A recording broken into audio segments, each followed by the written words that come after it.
So in terms of what we're covering today, we've obviously done the initial building safety case law catch-up, and then we're doing some deep dive into some of the more difficult areas. So we're looking in real detail about how do you enforce remediation orders, how do you get remediation contribution orders, who can you get them against, for how much money.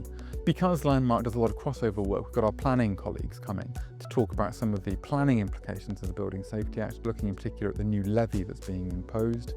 And then we're also looking at what is frankly one of the most important aspects of all litigation: how do you actually get the money in to pay for the repair to these buildings? This conference is so important because the legislation, the Building Safety Act, the amendments it brought in and the regulations are probably one of the most significant pieces of new legislation in recent years. It has a massive reach and it brings in significant new powers.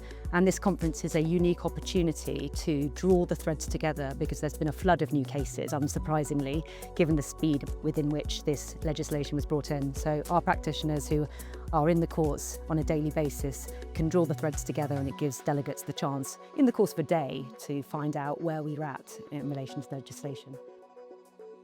Well, I think at the last Building Safety Act conference 2 years ago, no one really knew what to expect about this new act.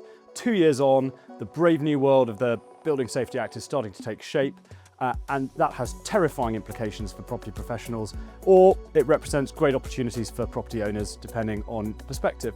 And today, we were able to give delegates an overview of how far we've come since the Act came into force, and more importantly, perhaps, where we're likely to go from here.